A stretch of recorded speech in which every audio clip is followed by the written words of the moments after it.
2025年7月1号凌晨，中共官宣66岁的中共政治局委员马兴瑞不再担任新疆党委书记，另有任用。在习近平亲信频繁落马之际，关于这位航天少帅下一站的猜测迅速在官场和舆论场蔓延。与此同时，马兴瑞的上位记以及他和中共第一夫人彭丽媛的关系网也被扒了出来。运城同乡会、42亿保险牌照等往事被重新放在了放大镜下。你好，这里是大时局要闻透视，我是王真。现年66岁的马兴瑞是山东运城人，哈尔滨工业大学飞行动力学研究室一般力学专业毕业，研究生学历，工学博士、教授。1996年起历任航天5院副院长、航天科技集团副总经理。2007年至2013年任航天科技集团总经理。2013年起任工信部副部长、国家航天局局长、中共国防科技工业局局长等职。2013年历任广东省委副书记、政法委书记、深圳市委书记、广东省长。2022年接替陈全国出任新疆党委书记，同年在中共20大上出任中共政治局委员。马兴瑞虽然祖籍是山东运城，但他生在黑龙江双鸭山，很长一段时间都在东北。马兴瑞在高校待了很多年，但他并不是一个书呆子，相反，骨子里山东人的豪爽基因和东北人的社牛基因，让他在官场游刃有余。比他低一些的搭档，比如他在航天科技的副手袁家军，他在深圳时候的副手许晋，跟他的关系都很好，在日后也得到了晋升，这都离不开马兴瑞的帮助。比他高一点的搭档，比如航天科技时期的张庆伟，广东时期的胡春华和李希，对他也都比较认可。在航天科技时期，他需要同时处理总装备部、国防科工局、国资委、发改委、财政部这些衙门的关系，需要同时协调数十个同行，马兴瑞都能左右逢源。在中共官场上，要想获得高层的信任，是个非常艰难的事情，因为他们每天都见到太多争着抢着拍他们马屁的人，每个人嘴上都充满溢美之词，让一个领导把你当成自己人，要么相识于微末之时，要么就要经过一些考验。这些考验有的是看在关键时期的站队，有的是看对他们的家人有没有大的帮助，也就是利益输送。低劣的利益输送是直接送钱送物，这种方式很容易出事。高水平的利益输送既能让领导满意，又能够全程合理合法，未来也不会出任何事情。马兴瑞就是此中的高手。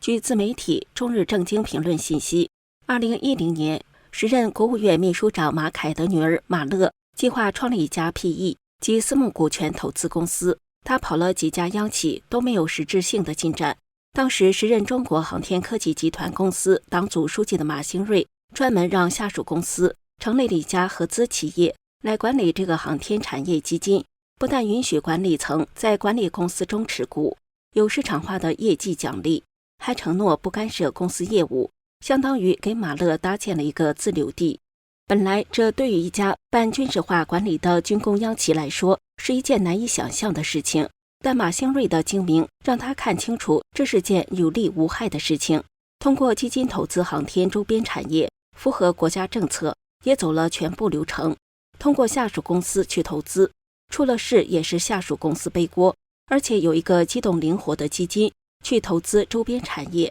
客观上也有利于整个航天事业的发展。马乐北大毕业，在中金基工作多年，有一定的金融经验，为人也比较低调。据说马乐的干爹是王岐山，他有着一个好父亲和一个厉害的干爹做强大的靠山，这件事情就让马兴瑞成功收获了马凯家族的信任。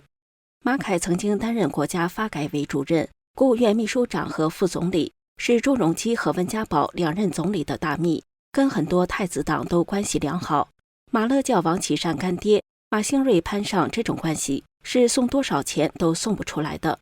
当然，马兴瑞最重要的政治关系还是彭丽媛。官方的简历上，两个人都是山东运城人，其实运城只是他的祖籍，从小到大他可能都没有去过几次。不过这并不能阻碍他混在运城人在北京的圈子里。他跟彭丽媛的妹夫徐兴建和中组部的张建春都是好朋友，而他叫彭丽媛，则是一口一个大姐的叫。那么他是如何进入中国第一家庭的圈子里的呢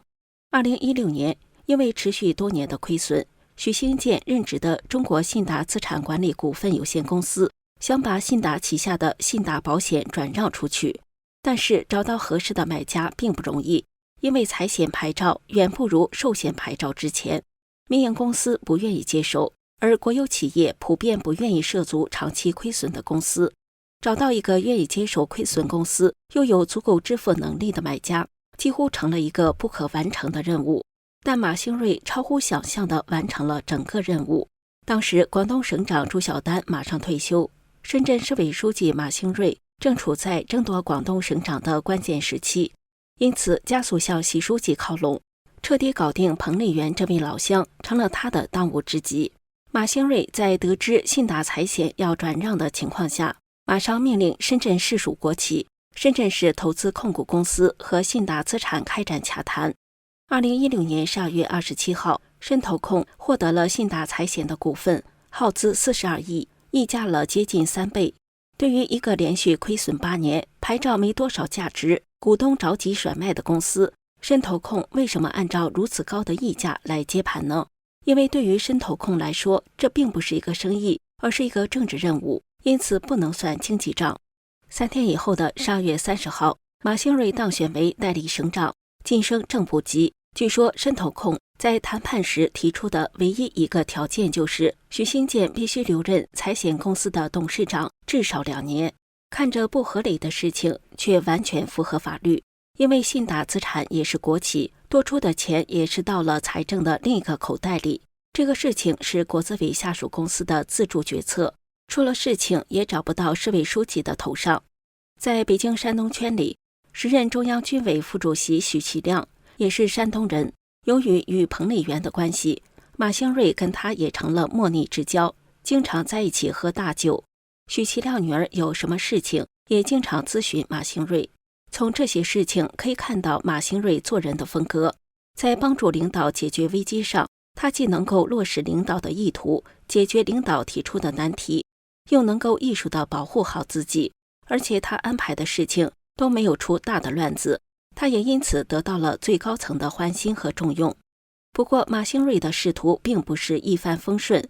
他先后经历过2次大的危机。第一次是2015年12月，他刚到深圳9个月，深圳光明新区爆发了特大滑坡事故，造成了73人死亡、4人失踪、16人受伤。这次事故引起了国际社会的影响，中共国务院调查组把这次事故定性为不属于自然地质灾害，是一起生产安全事故。马兴瑞很有可能被处分，不过马兴瑞的关系网帮助他度过了这次危机。在他的活动下，处分只到了副市长这一级。2022年11月24号，乌鲁木齐市天山区吉祥苑小区发生火灾，造成10人死亡、9人受伤。此火灾在中国大陆引发争议，并成为席卷全国的白纸运动的导火索，最终推动了官方在12月7号发布新10条终结清零政策。火灾次日，马兴瑞在现场鞠躬致歉，对比2015年深圳滑坡时仅副市长被问责的处理方式，这次他也平安过关。外界一度评价他属于能把危机控制在副手层面的官员。火箭军反腐与另有任用的多重猜想，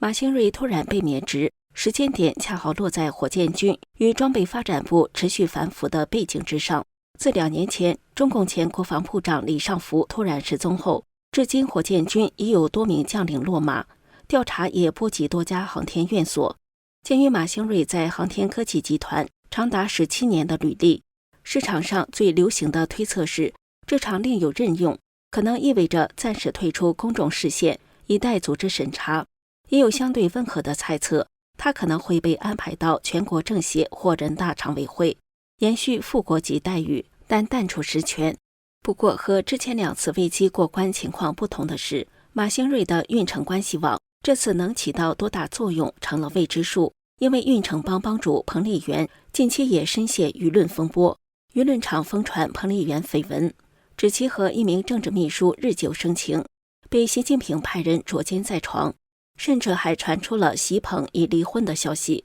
这些传闻当然得不到证实，并且也未必是真的。但是这些谣言的热传，反映出反西势力的集结。因此，在习近平政权风雨飘摇之际，马兴瑞能否还和前2次一样平安过关，显然要先打上一个问号了。这里是大时局，感谢您的陪伴与思考，请订阅、分享并打开小铃铛，一起在动荡中坚守真相，在黑暗中点燃希望。